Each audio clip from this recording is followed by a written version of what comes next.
उससे क्या है कि वो चेकलिस्ट पढ़ेंगे तो 80-90% उनको समझ में आ जाएगा कि थियोरेटिकल एस्पेक्ट क्या है।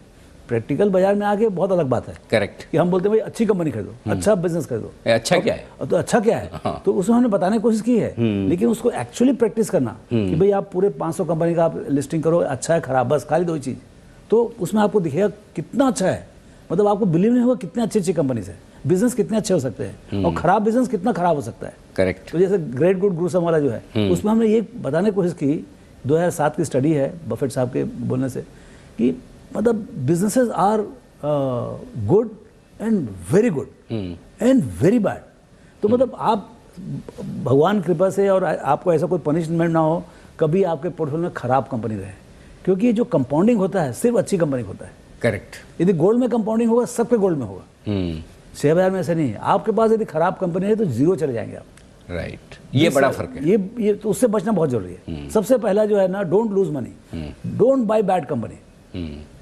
मतलब मैं बफेट साहब ने बोला डोंट लूज मनी, मैं बोलता हूँ don't by bad company. Rule number 1 don't by bad company, rule number 2 don't forget rule number 1। बिल्कुल 100%। और अच्छी कंपनी कैसे खरीदी जाए, हाँ। इसी पर 25 साल बिताए हैं रामदेव सर ने।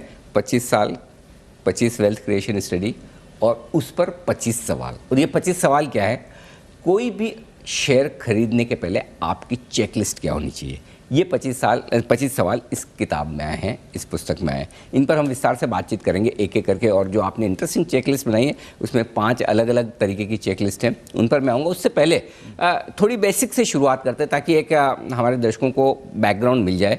आपने शुरुआत ही एक बहुत इंटरेस्टिंग चीज़ से की, कि जिसमें मतलब पूरी दुनिया कंफ्यूज्ड है कि मैं इन्वेस्टर हूँ या ट्रेडर और स्पेकुलेटर हूँ। तो आपने यही पॉइंट शुरुआत के लिए क्यों चुना है, इन्वेस्टिंग वर्सेस स्पेकुलेशन?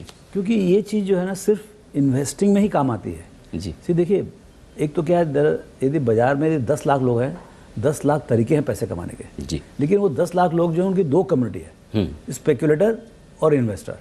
तो स्पेकुलेटर कम्युनिटी से मतलब अच्छे नहीं खराब वाली बात नहीं है, उनसे कोई मतलब नहीं स्टडी का। स्पेकुलेटर के खाली प्राइस भगवान है, हमारे लिए ऐसा नहीं है, हमारे लिए वैल्यू भगवान है। तो वो इन्वेस्टिंग में एक अलग ही चीज़ है। इन्वेस्टिंग में कई तरीके के होते हैं, ये एक ऐसा QGLP फ्रेमवर्क जो है ना, इस तरीके, ये हमारा तरीका है और ये एक स्टाइल है वैल्यू और ग्रोथ का। तो ये काम करेगा, लेकिन कैसे काम करेगा, तो ये so it is only for investing not for speculation. So जो नए लोग आते हैं उनको ये नहीं मालूम है कि what is the difference between speculation and investment. कई लोग जो है ना उनको लगता है वो इन्वेस्टिंग कर रहे हैं, एक्चुअली वो स्पेकुलेट कर रहे हैं। करेक्ट। तो ये नहीं होना चाहिए, क्योंकि उनके रूल्स अलग हैं। आप यदि स्पेकुलेट कर रहे हैं तो आप अच्छे से स्पेकुलेशन करें आप, और यदि इन्वेस्टिंग कर रहे हैं तो अच्छे से इन्वेस्टिंग के रूल्स फॉलो करें। वो इन्वेस्टिंग के रूल्स अंडर QGLP फ्रेमवर्क हमने लिखने की कोशिश की। करेक्ट। और QGLP मैं बता दूं हमारे दर्शकों को, जब आप ये किताब पढ़ेंगे आपको सब कुछ समझ में आएगा। Q क्वालिटी के लिए है, G ग्रोथ के लिए, L लॉन्जिटिविटी, ये ग्रोथ कितने लंबे समय तक रह सकती है, और P रीजनेबल प्राइस, यानी कि जो आप ये तीनों फैक्टर देखकर कोई स्टॉक खरीदना चाहते हैं तो उसकी प्राइस रीजनेबल होनी चाहिए, महंगा नहीं होना चाहिए। इन्हीं पर आगे बातचीत करेंगे। लेकिन स्टॉक पिकिंग को लेकर आपने कुछ इंटरेस्टिंग चीज़ें शुरुआत में लिखी है कि तरीके क्या है, टॉप डाउन या बॉटम्स अप, आपको क्या पसंद है और दोनों में फ़र्क क्या है? सी टॉप डाउन मतलब एब्सोल्यूट टॉप डाउन क्या होता है कि वर्ल्ड इकोनॉमी में क्या होगा, फिर इंडियन इकोनॉमी क्या होगा, इंडियन इकोनॉमी में कौन सी इंडस्ट्री अच्छी चलेगी, उस इंडस्ट्री में कौन best company, that is a classic top down. Bottom up क्या होता है, मैं आपसे मिला, आप बोले अरे रामदेव जी मैं वो उससे मिला था कंपनी वाले से, वो खूब पैसा कमाने वाला है, 100 करोड़ कमाने वाला, 150 करोड़ में कंपनी मिलती है। तो मतलब बॉटम अप हो गया ना, कुछ नहीं मालूम कंपनी के बारे में, आपने नाम बताया बस, मेरे को नाम ही चाहिए बस। अब कंपनी से शुरुआत करेंगे और वहाँ से हम चालू करते हैं। जैसे कल शाम को मेरे को किसी ने बोला कि एक कंपनी 500-600 करोड़ मिलती है, टेक कंपनी है, उसमें नहीं 200 करोड़ मिल रही है, 600 करोड़ कैश है बोलता है, और टेक कंपनी है, और अभी भी नया मैनेजमेंट आया है, कोई TCS को बंदा आया ज्वाइन किया है। बोला यार देखने तो पड़ेगी भाई, है 500-600 करोड़ की कंपनी, लेकिन फिर देखें सही क्या है। तो ये ना वहाँ से कहानी चालू, that is a classic bottoms up. So आपको यही पसंद है? मेरे सी अल्टीमेट आई लाइक बोथ। मेरे रीडिंग करता हूँ मैं टॉप डाउन।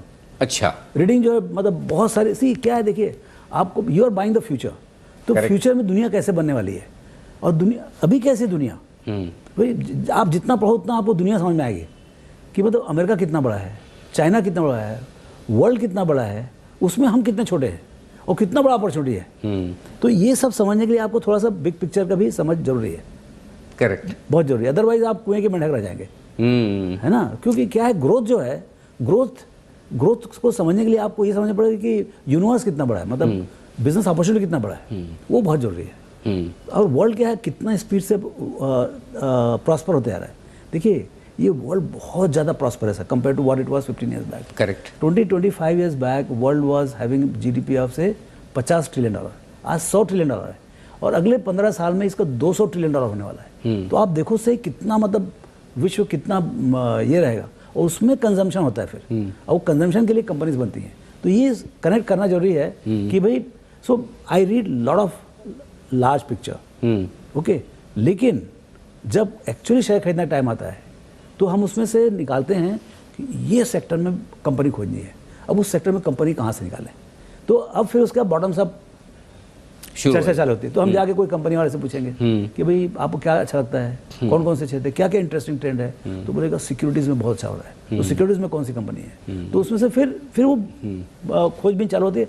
और होता क्या है, कोई ना कोई जो है ना एनालिस्ट या कोई प्रेजेंटेशन में आपको वो कंपनी मिल जाती है, क्योंकि आप मेंटली रेडी हैं, आपको QJP फ्रेमवर्क है, आपका टॉप डाउन एक इमेजिनेशन क्लियर है। अब उसमें क्या है, एक बंदा जो है ना चलता हुआ आता है डायस के ऊपर, अब वो बताता है कि मैं ऐसी कंपनी बना रहा हूँ, तो पसंद आ गई तो फिर चलो भाई साथ में।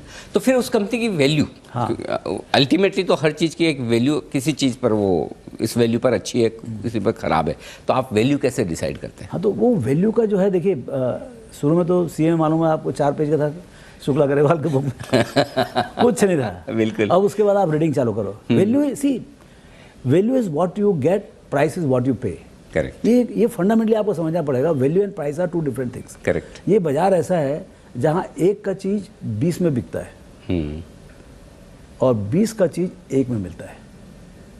ये आप पता होना चाहिए। ये नहीं, ये आपके पास फेथ होना चाहिए कि बाजार में it is not very fair market, कि मतलब आपको हर जगह गोल्ड का दाम वही भाव मिलेगा। आप कहीं भी चले जाएं इंडिया में 100 रुपए के आगे पीछे आपको गोल्ड मिलेगा। करेक्ट, ऐसा नहीं है।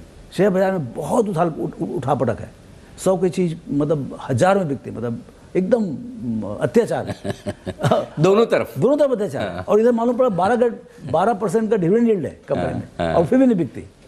करेक्ट, तो ये क्या है, तो इस टाइप में समझने का बहुत जरूरी है, what is the underlying value. हाँ, मतलब उसमें एक्चुअल में उसका वर्थ क्या है। और प्राइस तो आपको मालूम ही है, प्राइस तो आपको सबको, अभी कोई उसमें आर्बिट्राइज है नहीं। करेक्ट, प्राइस कहीं भी जाए आपको, प्राइस सबके पास है, प्राइस वैल्यू क्या है वो पता करना है। उसी कारण से जो है ना शेयर बाजार में जो आते हैं, प्राइस जानने में आपको कोई बहुत तिरंदाजी नहीं है। करेक्ट, और नहीं, मेरे पास बेस्ट मशीन है, कोटेशन मशीन। अरे भाई क्या कर लेगा, बहुत बेस्ट मशीन था। जब हमने चालू किया 87 में जी, अहमदाबाद और मुंबई के बीच में 10% प्राइस गैप होता था। उसके कारण से मुद्रा ओसल में हमने चालू किया। यहाँ पर से हम खबर देते थे, वहाँ से खरीदते थे और नेक्स्ट डे यहाँ लाके बेचते थे, तो 5 से 7%, 10% गैप मिलता था। अब 1 रुपये, एक नया पैसे का फर्क नहीं है। करेक्ट, तो वैल्यू और प्राइस में डिफरेंस है, बहुत डिफरेंस है। जी।